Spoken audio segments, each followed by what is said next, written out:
যশোদানন্দন ব্রজ জনরঞ্জন, যশোদানন্দন ব্রজ জনরঞ্জন, যমুনা তীর বনচারী, জয় রাধা মাধব কুঞ্জ বিহারী। হরে কৃষ্ণ কৃষ্ণ কৃষ্ণ হরে হরে, হরে রাম রাম রাম হরে হরে। জয় রাধা মাধব রাধা মাধব, রাধা মাধব জয় গৌর সুন্দর, জয় প্রভুপদ প্রভুপদ প্রভুপদ, জয় প্রভুপদ জয়। গুরুদেব গুরুদেব গুরুদেব জয় গুরুদেব, নিতাই গৌর হরি বল হরি বল হরি বল হরি বল। জয় রাধা মাধব গৌর সুন্দর ভগবান কি জয়। জগন্নাথ বলদেব সুভদ্রা মহারানী পঞ্চতত্ত্ব ভগবান নৃসিংহদেব কি, স্বামী বৃন্দ গুরু পরম্পরা কি জয়। জগৎ গুরু শ্রী প্রভুপাদ কি জয়। পরমারাধ্য গুরু মহারাজ কি নিতাই গৌর সীতানাথ প্রীতি প্রেমানন্দী হরি হরি বল। ওম জ্ঞান তিমিরান্ধস্য জ্ঞানাঞ্জন শলাকয়া, চক্ষুরুন্মিলিतं येन তস্मै শ্রী গুরবে নমঃ। নমো য়ং বিষ্ণুপদায় কৃষ্ণপ্রেষ্ঠায় ভূতলে, শ্রীমতি ভক্তিবেদান্ত স্বামিনীতি নামিনে। নমস্তে সরস্বতী দেবে গৌরবাণী প্রচারিণে, নির্বিশেষ শূন্যবাদী পাশ্চাত্য দেশতারিণে। বাঞ্ছা কল্পতরুভ্যশ্চ কৃপা সিন্ধুভ্যেব চ পতিতানাং পাবনেভ্যো বৈষ্ণবেভ্যো নমো নমঃ। নমো মহাবদান্যায় কৃষ্ণ প্রেম প্রদায়তে কৃষ্ণায় কৃষ্ণ চৈতন্য নাম্নে গুরুতীশে নমো নমঃ। নিত্যানন্দ নমস্তুভ্যাং প্রেমানন্দ প্রদায়িনে, কলৌকলমশনাশায় জাহ্নবাপতয়ে নমঃ। বৃন্দায় তুলসী দেব্যা ওই প্রিয়া ওই কেশবস্য চ, বিষ্ণু ভক্তি পদ দেবী সত্যবতয়ে নমো নমঃ। জয় শ্রী কৃষ্ণ চৈতন্য প্রভু নিত্যানন্দ শ্রী অদ্বৈত গদাধর শিবাসাদি শ্রী গৌর ভক্তবৃন্দ। হরে কৃষ্ণ কৃষ্ণ কৃষ্ণ হরে হরে, হরে রাম রাম রাম হরে হরে। নারায়ণং নমস্কৃত্য নরং চৈব নরোত্তমং দেবীং সরস্বতী ব্যাসং তত জয় মুদিরত। নষ্ট প্রায়শু অভদ্রেষু নিত্যং ভাগবত সেবয়া, ভগবতী উত্তম শ্লোকে ভক্তির ভাবতি নষ্টৈকি। আদৌ যদিও প্রথম দ্বিতীয় তৃতীয় তুর্য কতত যদরু, নাবিস্তত পঞ্চম এবং ষষ্ঠ ভুজান্তরলম দুর্যুগলম ততন্নম। কণ্ঠস্থ রাজন নবম যদিও মুকার বৃন্দম দশম প্রফুল্লম। একাদশ যস্য ললাট পটম, শিরোপিতু দ্বাদশ এব ভাতি। তমাদি দেবম করুণানিধানম, তমালো বর্ণম শ্বেতাবতরম। অপার সংসার সমুদ্র সেতুম, ভজামহি ভাগবত স্বরূপম। ওম নমো ভগবতে বাসুদেবায়, ওম নমো ভগবতে বাসুদেবায়, ওম নমো ভগবতে বাসুদেবায়। হরি ওম তৎসৎ। হরে কৃষ্ণ। সর্বগ্রে আমি আমার পরমারাধ্য গুরু মহারাজ নমং বিষ্ণুপাদ পরমাংশ পরিব্রাক আচার্য শতশ্রী শ্রীমৎ জয় পতাকা স্বামী গুরু মহারাজ রাতুল চরণ বন্দনা করি। তদুপরি পরম গুরু আন্তর্জাতিক কৃষ্ণ ভাবনামৃত সংঘের প্রতিষ্ঠাতা আচার্য परमेश्वर भगवान श्री कृष्णेर कृपा श्रीमूर्ति ছিল অভয় চরণ অরবিন্দ ভক্তি বেদান্ত স্বামী প্রভুপাদের চরণ কমলে অনন্ত অনন্ত করি প্রণাম নিবেদন করি এবং তার এই সংকীর্তন আন্দোলনের একজন সামান্য সৈনিক হিসেবে যেন আমৃত্যু এই আন্দোলনের সাথে যুক্ত থাকতে পারি সেই কৃপাশীর্বাদ প্রার্থনা করি। তদুপরি আজকের এই নিত্যং ভাগবতম সেবায় ক্লাসে উপস্থিত সকল ভক্ত বৃন্দকে জানাই আন্তর্জাতিক কৃষ্ণ ভাবনামৃত সংঘের রামসারা অভয়নগর যশোরের পক্ষ থেকে কৃষ্ণ প্রীতি এবং বৈষ্ণবের শুভেচ্ছা। সেই সঙ্গে আজকে একাদশী ব্রতের শুভেচ্ছাও আপনাদেরকে জ্ঞাপন করছি। সাথে সাথে আমার অন্তরের অন্তরস্থল থেকে ভক্তিপূর্ণ বিনম্র বৈষ্ণবে প্রণাম। মঞ্চা কল্পতরুভস্য কৃপা সিন্ধু বৈবচ পতিতানাং পাবনেভ্যো বৈষ্ণবেভ্যো নমো নমঃ। তো সুপ্রিয় ভক্ত সজ্জন, আপনাদের আমি আন্তরিক ধন্যবাদ জ্ঞাপন করছি যে আজকে আপনারা ক্লাস শুরু হওয়ার আগেই 46 জন ভক্ত জয়েন করেছেন। অনেক সময় ক্লাস চালাতে চালাতে আমাকে জয়েন করাতে হয়, কিন্তু আজকে তাতে আপনাদের ভাগবতের রুচি এসেছে আমি মনে করি। এই যে ভাগবতে আগ্রহ আর যে রুচি, এটাই আপনাদেরকে চতুর্থ শ্রেণী থেকে পঞ্চম শ্রেণীতে নিয়ে যাবে ভক্তির অনাত্ম নিবৃত্তি থেকে নিষ্ঠা স্তরে নিয়ে চলে যাবে। এই নিষ্ঠা যদি এসে যায় তাহলে আপনি অনাত্ম নিবৃত্তি থেকে নিজেকে মুক্ত করতে পারবেন। তো কালকে আমরা দেখেছি যে পরীক্ষিত মহারাজ তার মাতৃদেবী উত্তরাকে যে ভাগবত অমৃতময় যে অমৃতটুকু দান করছিলেন, যেটুকু যা পরবর্তীকালে জৈমিনী ঋষি শুনিয়েছিলেন এবং পরবর্তীকালে সনাতন গোস্বামী সেটা আমাদের জন্য বিশেষ অবদান রেখে গেছেন। এবং 96 বছর আগে গৌড়ীয় গগনে একজন উজ্জ্বল নক্ষত্র ভক্তি তীর্থ মহারাজ গুরু মহারাজ, উনি অনেক প্রতিকূলতার মধ্য দিয়ে আর আর্থিক সংকটের মধ্য দিয়ে তিনি প্রথমে সংস্কৃত ভাষা পরবর্তীকালে বাংলাতে অনুদিত করে গেছেন। যদিও আমরা জানি যে শুদ্ধ ভাষা অত্যন্ত কঠিন, শব্দ চয়ন অত্যন্ত কঠিন, আমাদের বুঝতে কষ্ট হচ্ছে, বোঝাতেও কষ্ট হচ্ছে। তারপর আমি আমার সাধ্য মতন গুরুদেব যতটুকু আমাকে কৃপা করেছেন আমি আমার সেই সমস্ত শক্তি দিয়ে সামর্থ্য দিয়ে গুরুদেবের কৃপা যতটুকু পেয়েছি সেটা দিয়ে উজাড় করে দিয়ে আপনাদেরকে বোঝানোর চেষ্টা করছি প্রাঞ্জল ভাষায়। তারপরেও আপনারাও নিজ গুণে কিছুটা বোঝার চেষ্টা করবেন, কারণ আসলে ভাষাগুলো খুব দুর্ভেদ্য ভাষা এবং প্রত্যেকটা গৌড়ীয় আচার্যদের লেখনী এরকম ভাষা দিয়ে। তাহলে সনাতন গোস্বামীর উপগোস্বামীবাদ ষোড় গোস্বামীরা যে গ্রন্থ লিপিবদ্ধ করেছেন তা না জানি কত দুর্ভেদ্য ছিল, যে কারণে গ্রন্থগুলো জনগণের মাঝে প্রচার না করে সেগুলোকে সমাধি দেওয়া হয়েছে মদন মোহন মন্দিরের পিছনে, এজন্য গ্রন্থ সমাধি মন্দির বলা হয়। চিন্তা করা যায়, রাজপাট পরিত্যাগ করে মন্ত্রিত্ব পদ পরিত্যাগ করে নৌকা ভরা স্বর্ণ বিলিয়ে দিয়ে একদম দীনহীন ভাবে একদম মুক্ত হয়ে ভগবান সম্পর্কে যত গ্রন্থ লিখেছিলেন তা আমরা পড়তে পাচ্ছি না, কারণ সেগুলো সমস্ত সমাধি দেওয়া হয়েছে। কারণ আমাদের জন্য সেই গ্রন্থগুলো উপযুক্ত নয়, আমরা তার উপযুক্ত নই। গ্রন্থ ঠিক আছে, আমরা ঠিক নেই।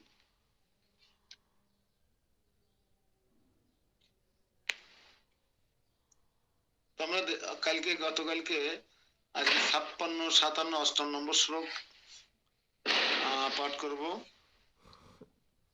পুলিন প্রভু কিছু বলবেন? হরে কৃষ্ণ প্রভু, প্রণাম। প্রভু আজকে জানতে চাচ্ছিলাম যে সনাতন গোস্বামী এবং আছে রূপ গোস্বামী প্রভুদের যে আছে গ্রন্থ সমাধি দেওয়া হয়েছে, তাহলে আমরা এখন সনাতন গোস্বামী বা রূপ গোস্বামী আছে যে গ্রন্থ অধ্যয়ন করছি, আমাদের এই বৈষ্ণব সমাজে তো এই গোস্বামীদের আছে লেখনির উপরে বা আছে গ্রন্থ দিয়ে আছে সবকিছু চলছে, তাহলে ওইগুলো কিভাবে সমাধি হলো? সব গ্রন্থ সমাধি দেওয়া হয়নি।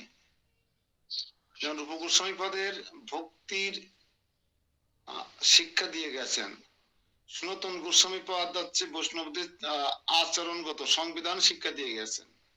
যেমন ভক্তি রসামৃত সিন্ধু, উপদেশ অমৃত এবং বৃন্দাবনের ললিত মাধব, এরকম কিছু কিছু গ্রন্থ যেটা আমাদের জন্য ঠিক আছে, মানে যতটুকু ডোজ আমাদের জন্য আমরা নিতে পারবো সেইগুলো রেখে, যে ডোজ গুলো আমরা নিতে পারবো না সেই গ্রন্থগুলো সমাধি দেওয়া হয়েছে।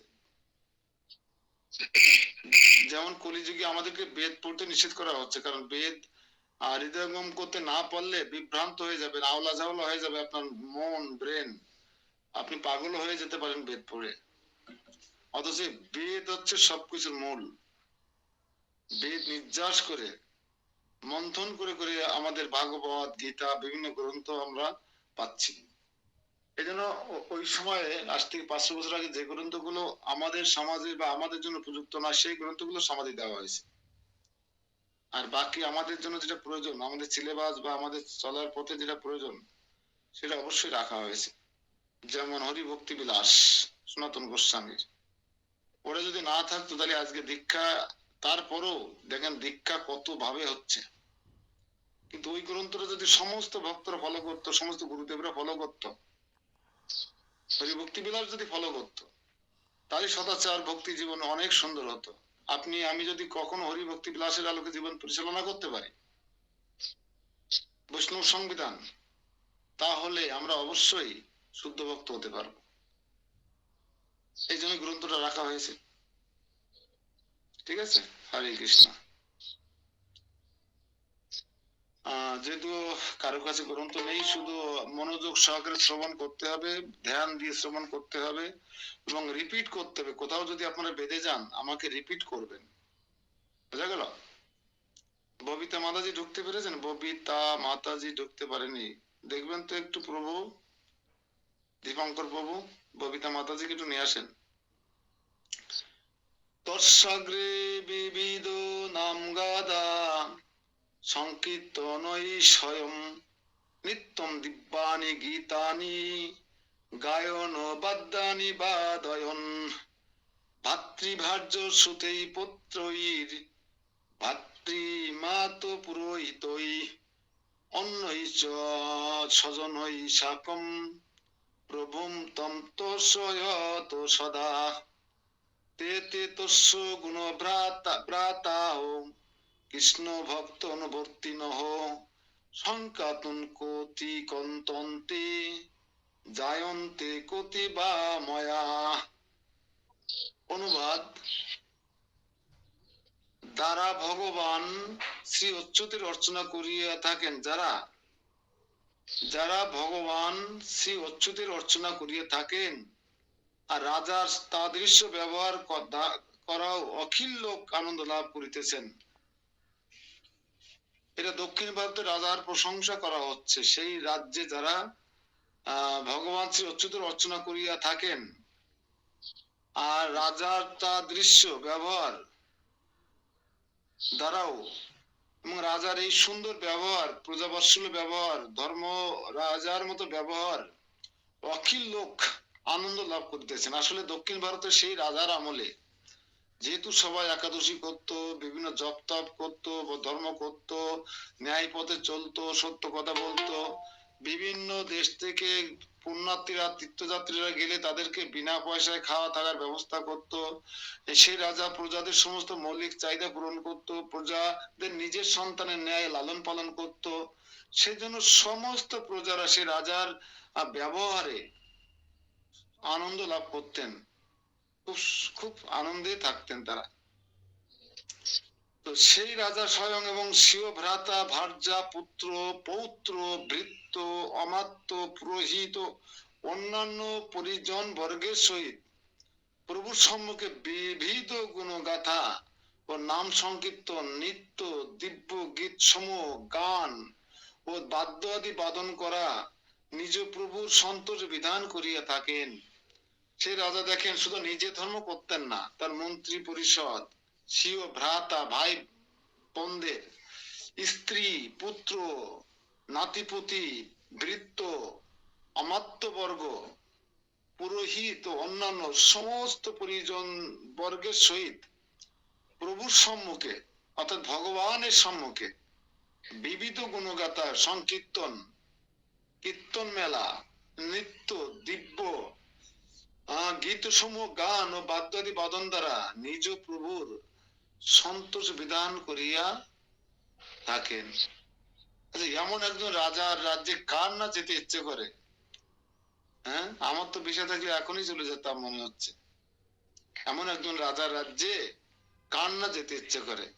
ওরাও রাজার রাজ্যে বাস করে আর আমরাও রাজাদের রাজ্যে বাস করছি।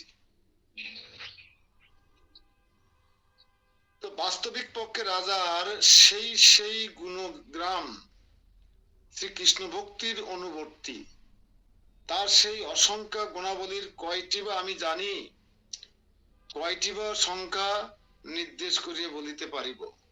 মানে সেই রাজার যে গুণাবলী, যে সদ ব্যবহার।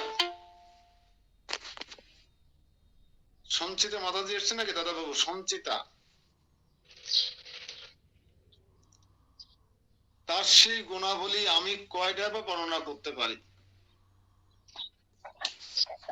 সেই রাজার গুণাবলী আমার পক্ষে সমস্ত বর্ণনা করা সম্ভব নয়। বোঝা গেল? এই হচ্ছে সেই সময়কার রাজা, দক্ষিণ ভারতের। এই রাজার গুণাবলী আলোচনা হচ্ছে নারদ মুনি আর বিপ্রবর ব্রাহ্মণের মধ্যে। কোথায় বসে? প্রয়াগে, অর্থাৎ ত্রিবেণীতে, যেটা আগের নাম ছিল এলাহাবাদ।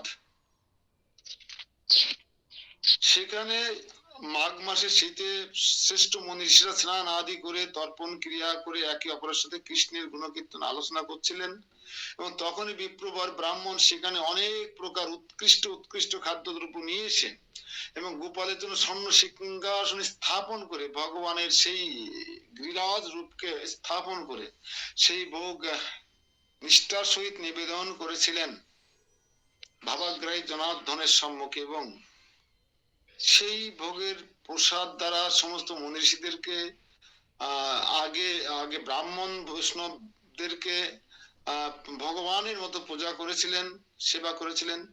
পরবর্তীকালে বিভিন্ন প্রজা ভিক্ষুক ক্ষুধার্ত মানুষদের দিয়েছিলেন। তারও পরবর্তীকালে তিনি গাভীদের পশুদের দিয়েছিলেন। তারপরে সর্বশেষে অবশেষে জলচর প্রাণীদেরকে সকল জীবের সেবা করেছিলেন। এবং তখন একজন বৈষ্ণব বা ঋষি অন্য একজনের বৈষ্ণবের গুণকীর্তন করছিলেন। আমি যারা আজকে জয়েন করলেন বা আগে জয়েন করিনি তাদের একটু অবগতের জন্য একটু গোড়াতে ফিরে গেলাম, 2 মিনিট সময় নষ্ট করে দিলাম। এবং পরবর্তীকালে তার সেই বিপ্রবর ব্রাহ্মণের প্রশংসা করার জন্য নারদ মুনি এসেছিলেন। তো নারদ মুনিকে উদ্দেশ্য করে সেই বিপ্রবর ব্রাহ্মণ এই দক্ষিণ ভারতের রাজার এই এই এই গুণাবলী গুলো আলোচনা করছিলেন। এর মধ্যে মানে আরেকজন চলে গেছে। ঠিক আছে, হরে কৃষ্ণ। তো শ্রী পরীক্ষিত উবাচ, পরীক্ষিত বলছেন, কাকে বলছেন? তার স্বীয় মাতা উত্তরা দেবীকে। তত নৃপ বরম তু দৃষ্টম তদ্দেশে নারদ ব্রজন দেব পূজোৎসাব শক্তাত্ম ততত্রৈ ক্ষত প্রজাহ হর্ষে নিবাদয়ন বীনাম রাজধানীম গতঃ বিপ্রক্তাদপি সংস্পর্শন সঙ্গমোবাচ তম নৃপম। শ্রী পরীক্ষিত বললেন, অতঃপর সেই নিরিবরকে দর্শন করিবার নিমিত্ত নারদ ওই দক্ষিণ দেশে গমন করিলেন এবং রাজ্য মধ্যে স্থানে স্থানে দেব পূজার অনুরুক্ত প্রজাগণকে দর্শন করিলেন।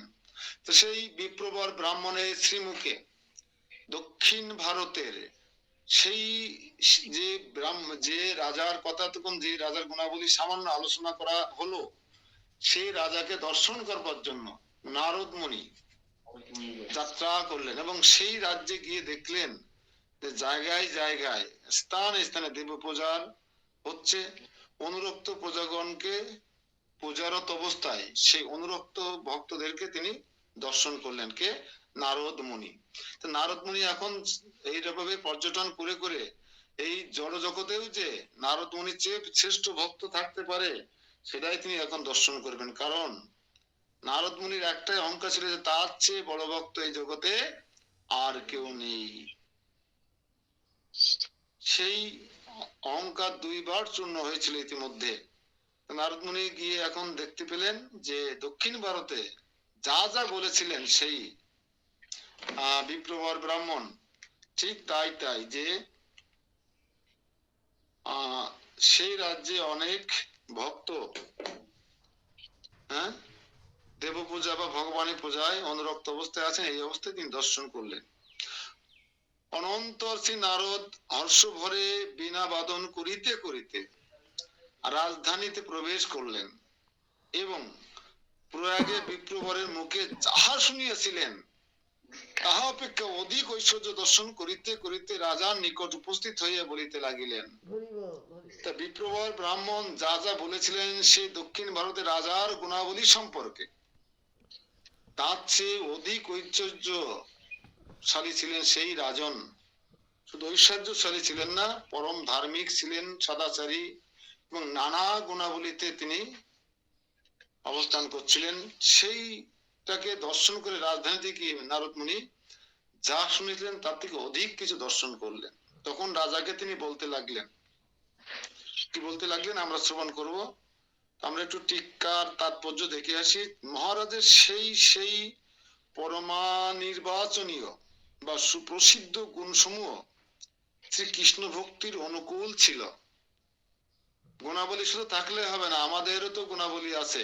আমি সৎ পথে চলি, আমি মিথ্যা কথা বলি না, অপরের অমঙ্গল কামনা করি না, আমি শীতার্থ মানুষদের একটা বস্ত্র কিনে দিয়ে সেলফি তুলি, আমি ক্ষুধার্ত মানুষকে 2 কেজি চাল কিনে দিয়ে সেলফি তুলে ফেসবুকে ছাড়ি। আমি আমি কেন কৃষ্ণ ভক্তির অনুকূলে, আমি তো কৃষ্ণের বিরুদ্ধে নই, কিন্তু আমি কেন ধর্ম করব? আমি তো পাপ করি না, জীব হত্যা করি না। আমাদের গুণাবলী। কিন্তু রাজার গুণাবলী ছিল সম্পূর্ণ কৃষ্ণ ভক্তির অনুকূলে, আর আমার মধ্যে যে গুণাবলী আছে সেটা সম্পূর্ণ কৃষ্ণ ভক্তির প্রতিকূলে। তাহলে আমার লাভ হলো কি? এজন্য আমাদের সমস্ত কার্য, সমস্ত চিন্তা, সমস্ত কর্ম, সমস্ত কিছু ধ্যান ধারণা সবজন কৃষ্ণের ভক্তির অনুকূলে হয়।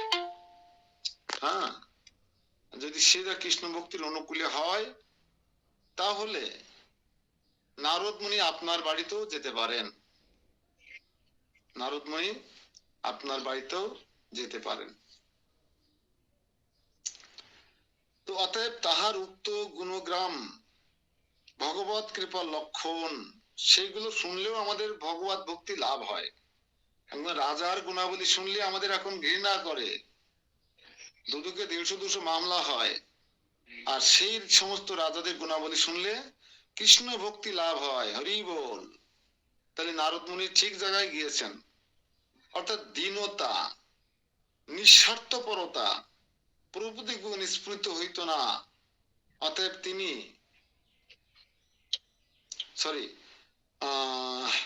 যেহেতু ভগবত কৃপা ব্যতীত তাদৃশ্য শ্রীকৃষ্ণ ভজন এবং ভজনের অনুকূল গুণসমূহ অর্থাৎ দীনতা, নিঃস্বার্থপরতা প্রভৃতি গুণ স্ফুরিত হইত না। অতএব তিনি ভগবত কৃপা পাত্র। সেই রাজা ছিলেন ভগবানের কৃপা পাত্র। এইরূপ গ্রন্থের সর্বত্র জানিতে হইবে। আর এই প্রকারের জাতির অপেক্ষাও তিরোহিত হইয়াছে। অন্যথা ব্রাহ্মণ অপেক্ষা ক্ষত্রিয়ের মহিমা অধিক নহে। কিন্তু এখানে ভক্তি রাজ্যে জাতির অপেক্ষা না করিয়া, হ্যাঁ খেয়াল করে, জাতির অপেক্ষা না করিয়া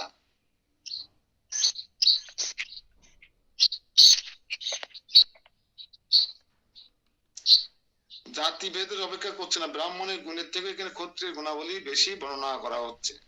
তো এখানে একজন ব্রাহ্মণের গুণাবলী নিয়ে আলোচনা হতে পারতো, কিন্তু একজন ক্ষত্রিয়ের গুণাবলী নিয়ে আলোচনা হচ্ছে কেন? কারণ কি? ব্রাহ্মণ না হয়ে কেন ক্ষত্রিয়ের গুণাবলী নিয়ে আলোচনা হচ্ছে?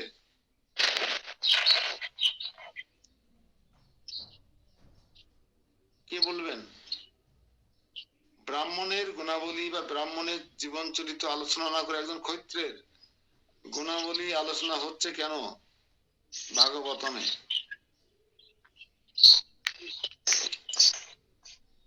কারণ সেই রাজা ক্ষত্রিয় হলেও তার কর্মকাণ্ড, প্রশাসনিক কর্মকাণ্ড, নিষ্ঠুরতার অংশ বিশেষ থাকলেও তার প্রত্যেকটা কর্ম ছিল কৃষ্ণ ভক্তির অনুকূলে। সেই কারণে এখানে একজন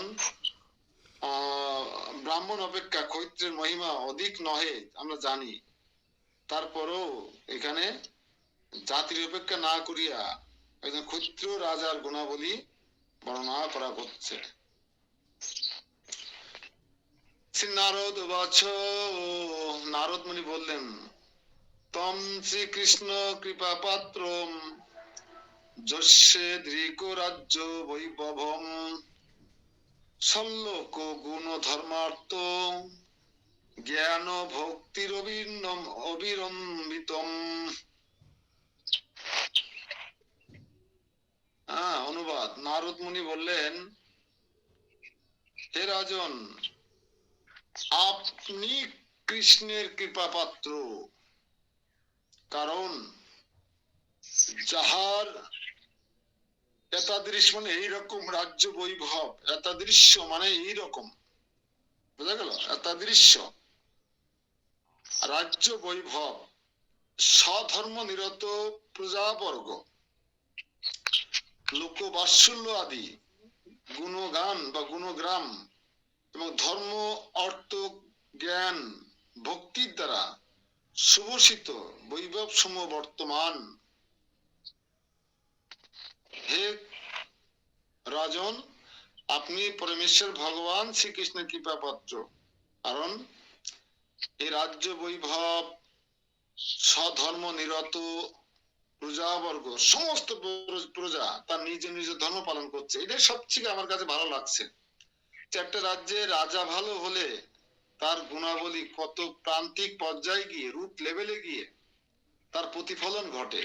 একটা রাজা যদি অধার্মিক হয়, দুর্নীতিপরায়ণ হয়, ফ্যাসিস্ট হয়, তাহলে তার প্রভাব কিভাবে প্রান্তিক পর্যায়ের মানুষের মধ্যে প্রভাব বিস্তার করে, তার দৃষ্টান্ত আমরা পাই এই দক্ষিণ ভারতের রাজার কাছ থেকে। কারণ তিনি নিজে ধর্ম করতেন এবং তার প্রত্যেকটা কর্তব্য কর্ম ছিল কৃষ্ণ ভক্তির অনুকূলে, যে কারণে সেই রাজ্যে বলা হচ্ছে স্বধর্ম নিরত প্রজাবর্গ, অর্থাৎ প্রত্যেকটা প্রজা নিজ নিজ ধর্ম অনুশীলন পালন করছেন। আচ্ছা ধরুন তো, কল্পনা করুন তো একবার, মানুষে যে সব পৃথিবীর 800 কোটি মানুষ ঠিক 4:30 কোটি মঙ্গল আরতি করছেন, 600 কোটি মানুষ মঙ্গল আরতি শেষে জপ কীর্তন করছেন, 600 কোটি মানুষ, 500 কোটি মানুষ এইভাবে সাধু সঙ্গে ভাগবত কথা অমৃত শ্রবণ করছেন। সমস্ত মানুষ ফুল চয়ন, পুষ্প চয়ন, তুলসী চয়ন করে কৃষ্ণের প্রেমামী সেবায় যুক্ত হচ্ছেন সিঙ্গার আরতিতে। ধরুন তো, সবাই কৃষ্ণের জন্য ভোগ রন্ধন করে কৃষ্ণ প্রসাদ পাচ্ছে, সবাই সাধুর সঙ্গে প্রীতি বিনিময় করছে, সাধুর সঙ্গে প্রীতি বিনিময় করছে।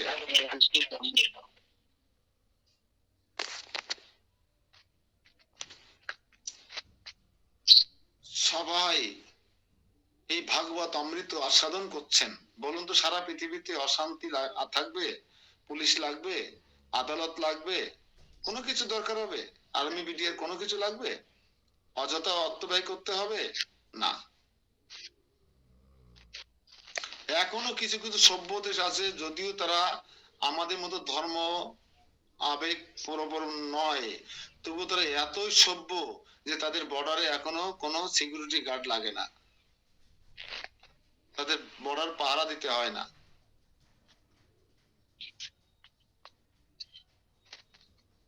আছে, যখন ধর্ম ছিল তখন মানুষের এই রাজার কথা শুনে বোঝা যায় সেই রাজ্যের প্রত্যেকটা ব্যক্তি কি করতেন, তার নিজ নিজ ধর্ম। এখানে আবার বুঝতে হবে স্বধর্ম মানে কি। স্বধর্ম মানে স্বধর্ম নিরত, অর্থাৎ ক্ষৈত্রের ধর্ম পালন করতেন, বৈশ্য ধর্ম পালন করতেন, ব্রাহ্মণের ধর্ম পালন করতেন, এবং শূদ্রের ধর্ম পালন করতেন। আর যেদিকে এই বর্ণাশ্রম প্রথায় নিজ নিজ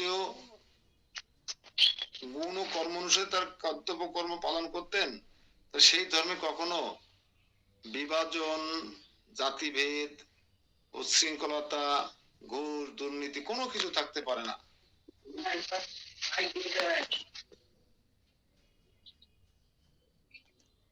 থাকতে পারে না। তো এই প্রশংসা করছেন এসে কে, নারদ মুনি, কারণ সেই রাজার রাজধানীতে ঢুকে, এবং রাজার কথা বলছেন লোক বাৎসল্য আদি গুণন। লোক বাৎসল্য মানে কি, প্রত্যেক প্রজার প্রতি তিনি বাৎসল্য মানে কি, নিজের সন্তানের মতন দরদ তার মধ্যে অবস্থান করছিল, সেই রাজার মধ্যে নিজের সন্তানের মতো দরদ, ভালোবাসা, এবং ধর্ম অর্থ কাম ভক্তি দ্বারা সুভূষিত বৈষ্ণব বৈভব সমূহ তার মধ্যে বর্তমান ছিল। এই চারটে কিন্তু খারাপ না মোক্ষ লাভে। চতুর্বর্গ যেটাকে বলে, কালকে লিখেছিলাম আমরা চতুর্বর্গ, ধর্ম অর্থ কাম মোক্ষ বা মুক্তি বা ভক্তি। এখানে মুক্তির পরিবর্তে ভক্তি তিনি করছেন। এমন রাজা যদি প্রত্যেক দেশে দেশে থাকতো, সেই রাজ্যের প্রজাদের কখনো উদ্বেগ, উৎকণ্ঠা, হতাশা বা সবসময় ভ্রান্ত অবস্থায় থাকতে হতো না। আমরা সবাই মিলে প্রার্থনা করি আমাদের দেশ সকল দেশের রাজাদের মন প্রাণ যেন এরকম সমস্ত ঈশ্বর প্রীতি বা কৃষ্ণ প্রীতি বা প্রবেজ্জা বাৎসল, আরো কি বলা হচ্ছে এখানে, যে তাদের বলা হচ্ছে যে তাদের কোনো ছিল না, ওই কোনো দুর্নীতি পরায়ণ তারা ছিল না, স্বার্থপরতা ছিল না, কোনো স্বার্থপরতা ছিল না। আগের শ্লোকে আমরা দেখে এসেছি কোন প্রকার স্বার্থপরতা ছিল না।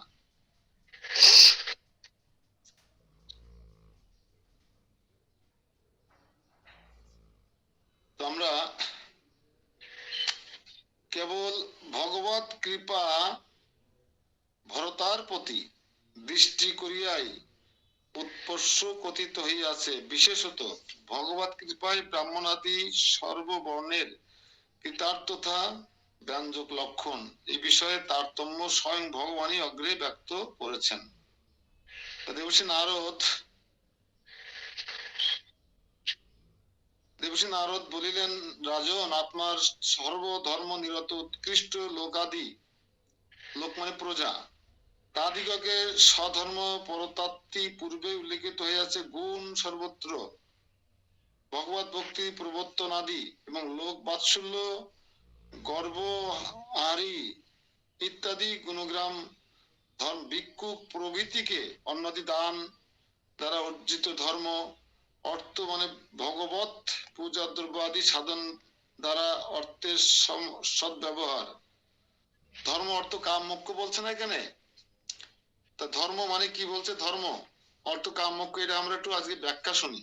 আমরা কিন্তু এতদিন ব্যাখ্যা পাইনি, শুধু বলেই যায় ধর্ম অর্থ কাম মোক্ষ, তাই না? ধর্ম বলতে বোঝাচ্ছে এখানে ভিক্ষুক প্রভৃতিকে অন্য আদি দান দ্বারা অর্জিত ধর্ম। লিখবেন ধর্ম অর্থ কাম মোক্ষ এর তাৎপর্য বা অর্থ কি, প্রশ্ন লিখুন, একটু লিখে রাখুন। এটা নতুন জিনিস পেয়েছি, সবসময় আমরা ধর্ম বলতে যেটা বুঝি এখানে তা বোঝাচ্ছে, আমরা লিখে রাখি আচার্যদেরটা। কৃষ্ণবাবু লিখছেন তো? মাতাজি কোথায়?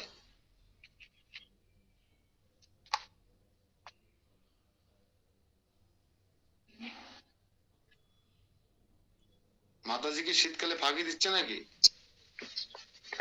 হরে কৃষ্ণ প্রভু। লিখুন ধর্ম অর্থ কাম মোক্ষ এর অর্থ।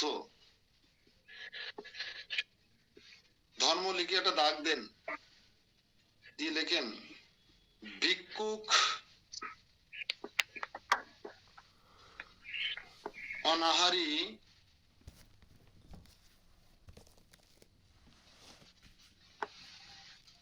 প্রভৃতিকে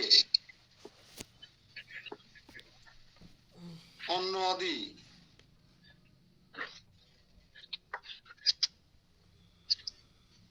অন্যান্য মৌলিক প্রয়োজনীয় দ্রব্যাদি দান দ্বারা অর্জিত ধর্ম।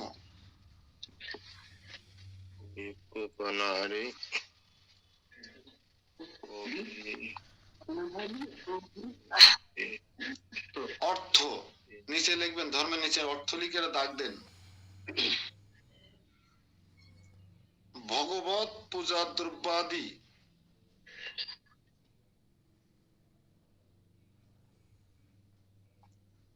অর্থাৎ ভগবত সেবা বা ভগবত পূজার, ভগবানের সেবা বা ভগবত সেবা দ্রব্যাদি সাধন দ্বারা অর্থের সৎ ব্যয়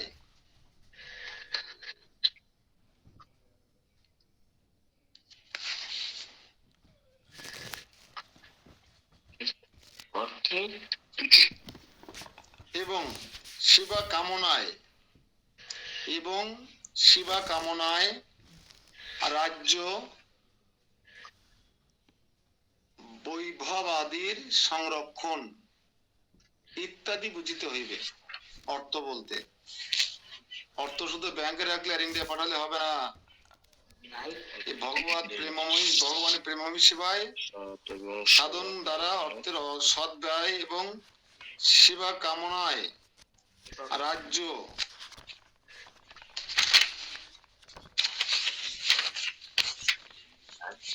বৈভবাদী সংরক্ষণ, এই টাকা দিয়ে রাজ্যের বৈভবাদী সংরক্ষণ ইত্যাদি বুঝিতে হইবে।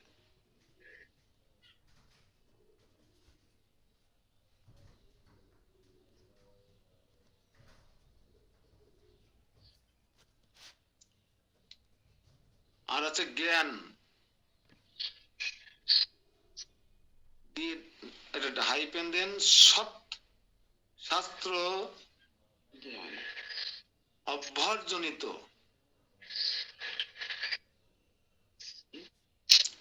মোক্ষ আদি হেতু বিবেক, সেই জ্ঞান যে জ্ঞানে আপনার কি হবে, সৎ শাস্ত্র অভ্যাসজনিত মোক্ষ আদি, মোক্ষার্থীয় আদি হেতু বিবেক, সেই জ্ঞান বা বিবেক যেটা আপনাকে মোক্ষ লাভ করাবে। মোক্ষ হেতু যে জ্ঞান, মুক্তির জন্য যে জ্ঞান, মুক্তির জন্য যে কর্ম, মুক্তির জন্য যে চেতনা।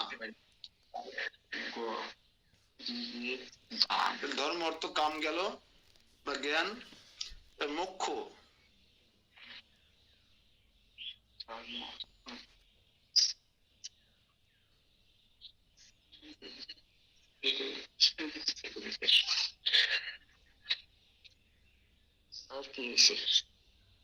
ও আর একবার বলেন। মোক্ষ হেতু, মোক্ষ আদি হেতু সেই বিবেক,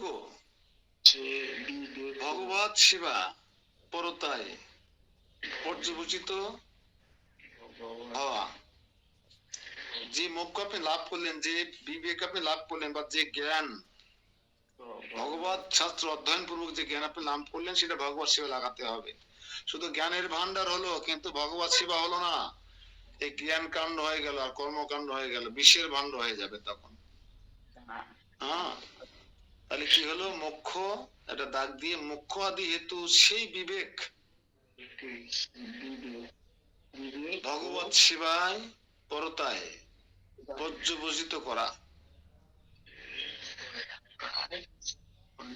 ধর্ম অর্থ কাম মোক্ষ। এবার হচ্ছে ভক্তি।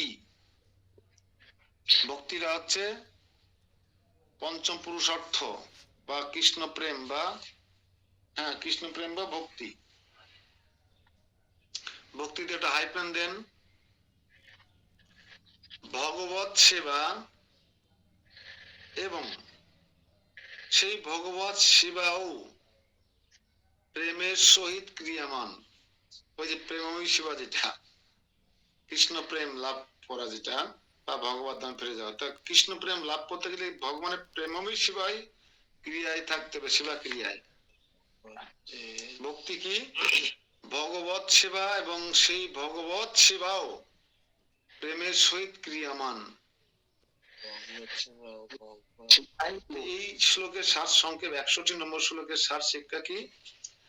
প্রয়াগের বিপ্রবার স্বধর্ম আচরণ দ্বারা নিষ্কাম বিষ্ণু ভক্তিকে সাধ্য রূপে গ্রহণ করেছিলেন। সাধ্য, সাধন না, সাধ্য রূপে। অতএব উহা স্বরূপত শুদ্ধ ভক্তি নহে, কর্মমিশ্রা বা আরোপ সিদ্ধ ভক্তি মাত্র। বিপ্রবর ব্রাহ্মণ যে ধর্মাচরণ দ্বারা নিষ্কাম বিষ্ণু ভক্তিকে সাধ্য রূপে গ্রহণ করিয়াছিলেন, এটা শুদ্ধ নয়, মিশ্র। এটাকে রিফাইনারি করে আমরা শুদ্ধ করতে পারি।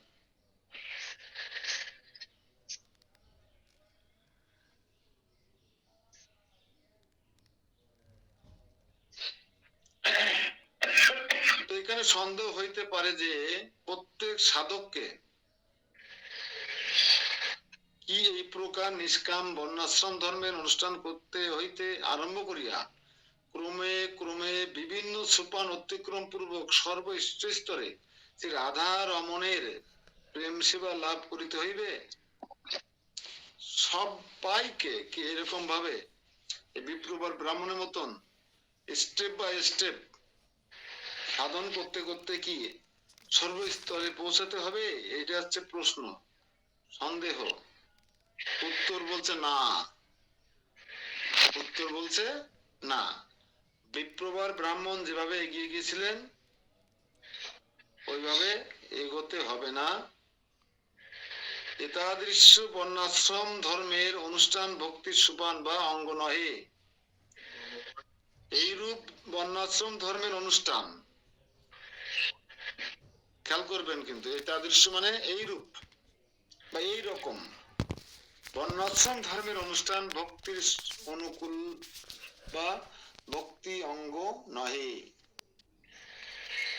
বরং শুদ্ধ ভক্তির প্রতিকূল অবস্থা বিশেষ সাধককে সর্বধর্ম পরিত্যাগ করিয়া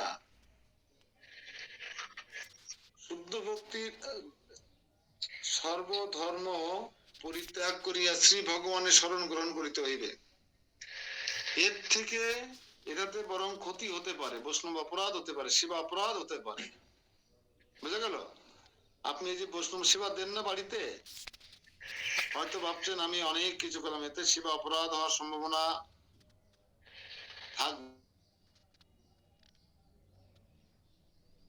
থাকবেই কোনো না কোনো দিক দিয়ে। কিন্তু এখানে বলছে বরং কি করতে হবে? শ্রী ভগবানের চরণ শরণ গ্রহণ করিতে হইবে, সেটা আরো ভালো।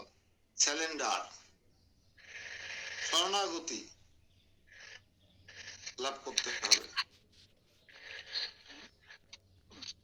যেহেতু বর্ণাশ্রম ধর্মের ফলে ঐহিক ও পারত্রিক স্বর্গ সুখাদি প্রাপ্তি কিংবা নিষ্কাম কর্মাদি দ্বারা মুক্তি অনুকূল বিষ্ণু ভক্তি লাভ হইয়া থাকে, যদিও মিশ্রা ভক্তির মার্গে এই প্রকারে নিষ্কাম কর্মাদি দ্বারাও সাধ্য বিষ্ণু ভক্তি লাভ হইতে পারে, কিন্তু তথাপি শুদ্ধ ভক্তি মার্গে একমাত্র শ্রীকৃষ্ণ তদীয় ভক্তের কৃপাদিতে প্রবেশ লাভ হয় না। তার মানে আপনি এই যে বিপ্রবর ব্রাহ্মণ যে কাজটা করলেন, সমস্ত জীবকে সেবা করালেন। অনেকে বললেন না জীব সেবা, শিব সেবা, জীবের প্রেম করে যেজন সেই জন সেবী ঈশ্বর, হ্যাঁ, দরিদ্র নারায়ণ, সমস্ত জীবের মধ্যে ঈশ্বর আছে, তাই একটা হাঁসরে খাতে দিলি বিষ্ণুকে খাতে দেওয়া হয়ে যায়, এরকম যারা মনে করে তাদের কি হবে? তারা বড় জোর কি করতে পারবে? দৈহিক ভাবে এবং পারমাত্মিক ভাবে স্বর্গসুখ প্রাপ্তি হতে পারে, সর্বোচ্চ স্বর্গসুখ এই পর্যন্ত অসম্ভব দান ধান করে। এই দক্ষিণ ভারতের রাজা যদি শুদ্ধ ভক্তি না থাকে, শুধু এরকম দান ধ্যান করতে থাকে, তাহলে স্বর্গে পর্যন্ত যেতে পারবে। কিন্তু ঠিক ভগবান কি সেবা না করি যদি কেউ নিষ্কাম কর্মাদি করে, নিষ্কাম কর্ম, নিষ্কাম কর্ম করলে কিন্তু কি হতে পারে, মুক্তি লাভ হতে পারে। যেমন অর্জুনদের মুক্তি লাভ হয়েছিল কুরুক্ষেত্রের যুদ্ধে, সবাই কর্ম ফল অর্পণ করছিলেন ভগবানের চরণে। যেহেতু ভগবান ইচ্ছায় সেই কুরুক্ষেত্রের যুদ্ধ হয়েছিল, তাই সবার মুক্তি লাভ হয়েছিল।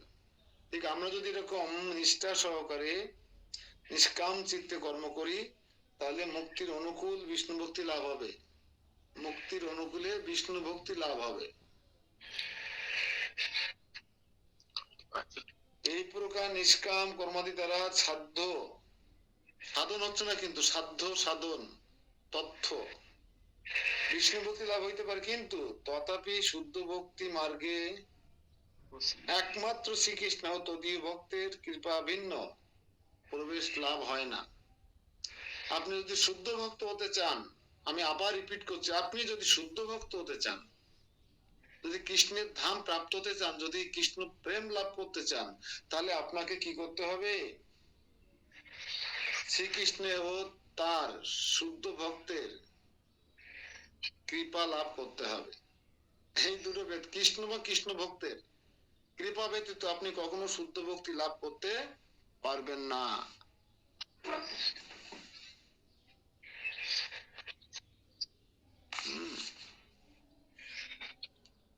তো আমরা 62 নম্বর শ্লোকে আবার প্রবেশ করব। শ্রী পরীক্ষিত বাচ তদত্ত বিস্তার্য কথয়ন্নত